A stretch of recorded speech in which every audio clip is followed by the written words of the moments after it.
आइए question number 14 से लेकर के और यहाँ 28 तक यानी 14 को क्वेश्चन का फिर से चेक करते हैं।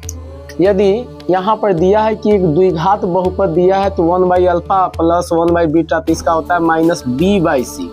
तो -b यहाँ पर यानी इसका मतलब होगा -n और c हो जाएगा इसका p, तो -n/p यानी ऑप्शन नंबर सी सही है।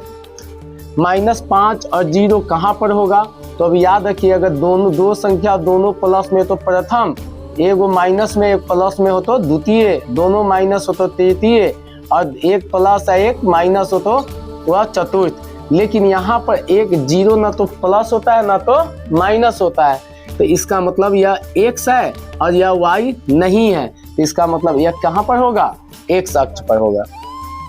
इसका विवेचक क्या होगा, इसका विवेचक 0। विवेचक निकालने का फॉर्मूला क्या होता है, b² - 4ac। निकाल के देखेंगे तो ऑप्शन कौन सा सही होगा, 0।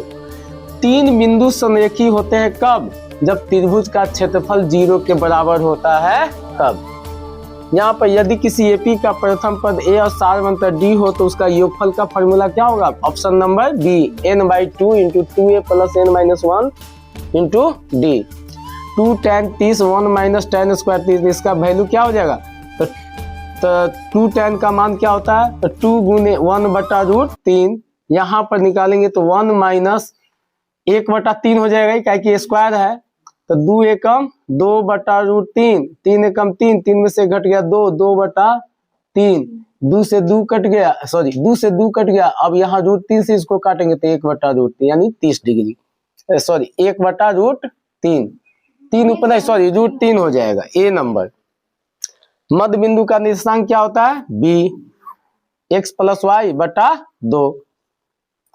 उसका मूल समान होने का शर्त क्या होता है, तो b² - 4ac = 0। Option number A सही है। शांत दशमलव, जानते हैं कि दशमलव 2 प्रकार के होते हैं, शांत नहीं तो अशांत। अगर दशमलव के बाद डॉट डॉट दे तो समझो अशांत, डॉट डॉट है तो अशांत, यहाँ दशमलव के बाद पूर्ण रूप से खत्म हो गया यानी यही आपका क्या हो जाएगा, शांत होगा। इसका गुना करने पर 6 और जोड़ने और घटाने पर 1, तो 3 और 4 -4 में से +3, तो इसमें से ऑप्शन निकाल करके देखेंगे। जैसे यहाँ पर x² - 4x 3x +2x -6, तो x - 3 आया और एक आ जाएगा x + 2, तो यानी एक +3 एक -2, ऐसा ऑप्शन में नहीं है, तो ऑप्शन नंबर डी।